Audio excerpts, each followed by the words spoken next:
യൗവന കാലഘട്ടം മനുഷ്യ ജീവിതത്തിലെ ഏറ്റവും ശ്രേഷ്ഠമായ ഒരു കാലഘട്ടമാണ്. വർദ്ധിച്ച കായികക്ഷമതയും ഊർജ്ജസ്വലതയും റിസ്കുകൾ ഏറ്റെടുക്കാനുള്ള സന്നദ്ധതയും ഈ കാലഘട്ടത്തിൻ്റെ പ്രത്യേകതയാണ്. സ്വന്തം വ്യക്തിത്വവും ജീവിത ലക്ഷ്യങ്ങളുമെല്ലാം രൂപപ്പെടുത്തുന്നതിൻ്റെ പാരമ്യ കാലഘട്ടമാണിത്. എന്നാൽ അനുഭവ ജ്ഞാനത്തിൻ്റെ അപര്യാപ്തതയും പുതിയ കാര്യങ്ങൾ പരീക്ഷിക്കാനുള്ള ത്വരയും മൂലം പല അപകടക്കടിയിലേക്കും യുവജനങ്ങൾ എത്തിപ്പെടാറുണ്ട്.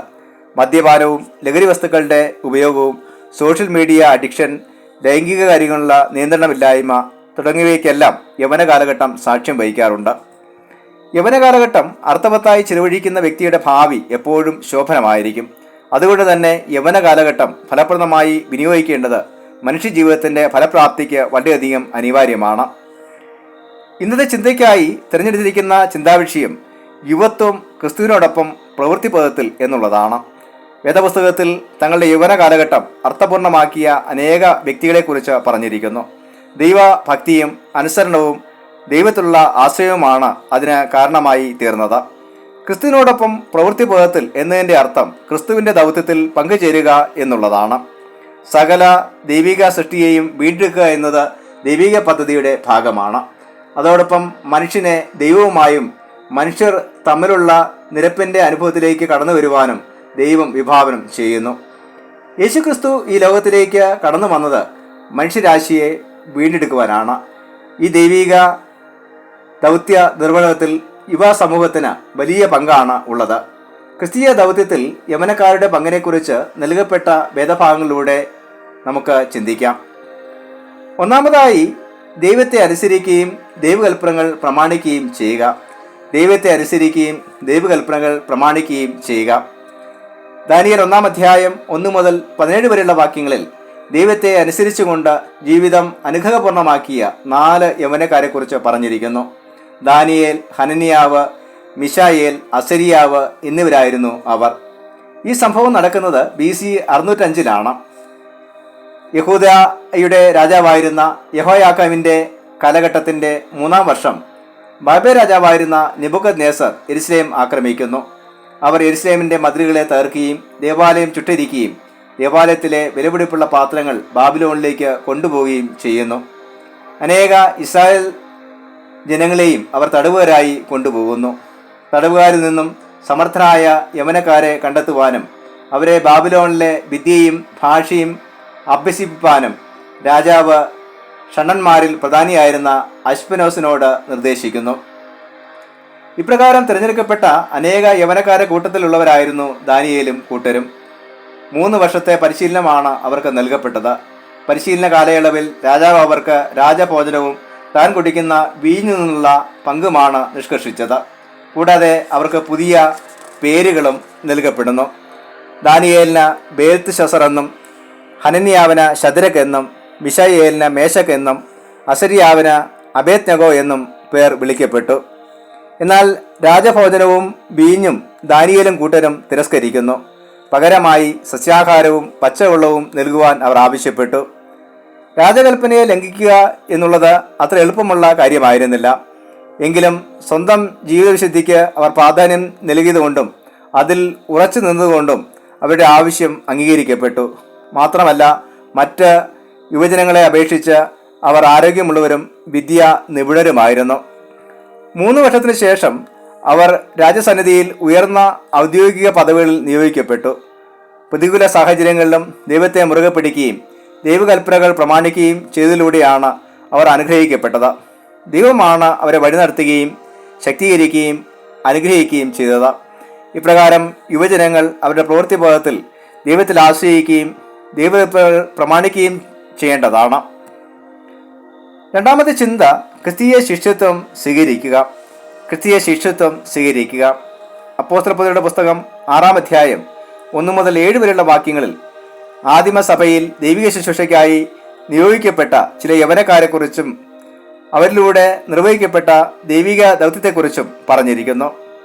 പെന്തക്കോസ്ത് നാളിൽ ദൈവത്തിൻ്റെ പരിശുദ്ധാത്മാവ് ക്രിസ്തുവിൻ്റെ അനുയായികളിന്മേൽ പകരപ്പെട്ടതിന് ശേഷം വിശ്വാസികളുടെ എണ്ണം ദിനംതോറും വർദ്ധിച്ചു വരുവാൻ ഇടയായി.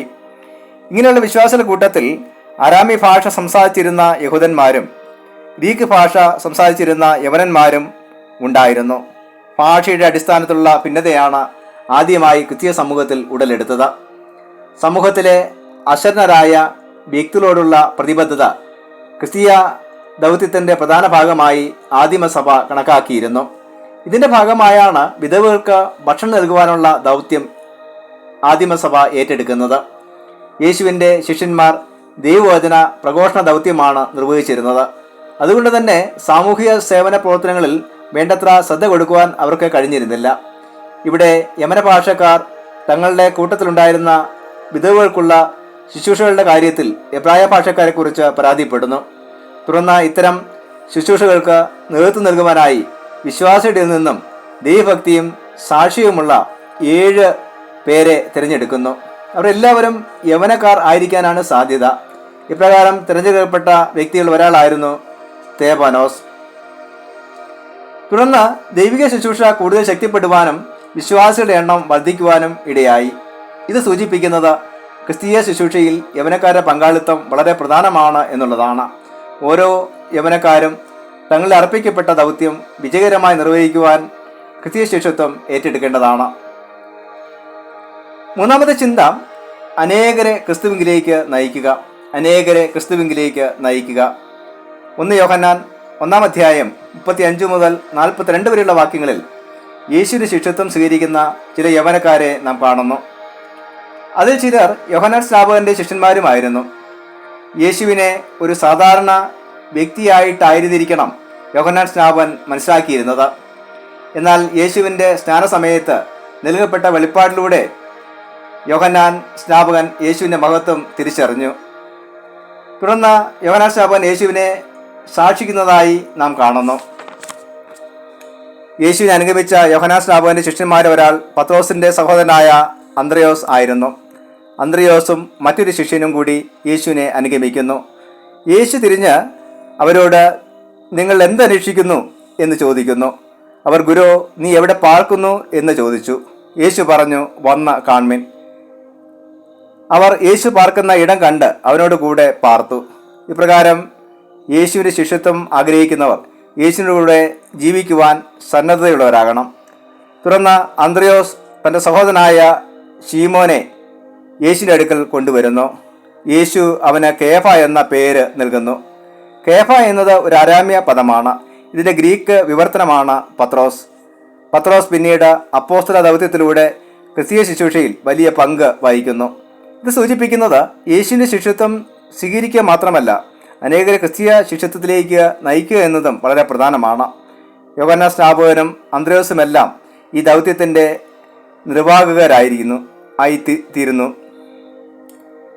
യവന കാലഘട്ടം അതിശ്രേഷ്ഠമാണ്, എന്നാൽ അതെന്നും നിലനിൽക്കുകയില്ല. ഈ ബോധ്യം നമുക്ക് ആവശ്യമാണ്. അതുകൊണ്ട് ലഭിച്ച കാലഘട്ടം ശ്രേഷ്ഠമായും അർത്ഥവത്തായും വിനിയോഗിക്കുവാൻ കഴിയണം. ദൈവത്തിൽ ആശ്രയം അർപ്പിക്കുകയും ദൈവകൽപ്പനകൾ പ്രമാണിക്കുകയും ചെയ്യുക എന്നത് അടിസ്ഥാനപരമായ കടമയാണ്. അതോടൊപ്പം ക്രിസ്തീയ ശിഷ്യത്വം സ്വീകരിക്കുകയും ദൈവിക ശുശ്രൂഷയിൽ പങ്കാളിത്തം വഹിക്കേണ്ടതുമാണ്. അനേകരെ ക്രിസ്തീയ ശിഷ്യത്വത്തിലേക്ക് നയിക്കുവാനും ക്രിസ്തീയ ശുശ്രൂഷ വിജയകരമായി നിർവഹിക്കുവാനും സാധിക്കണം. ഇപ്രകാരം പ്രവൃത്തിപഥത്തിൽ ക്രിസ്തുവിനോടൊപ്പം ആയിരിക്കാനും ക്രിസ്തീയ ദൗത്യം ഫലപ്രദമായി നിർവഹിക്കുവാനും ദൈവം നമ്മെ സഹായിക്കുമാറാകട്ടെ. ആമേൻ.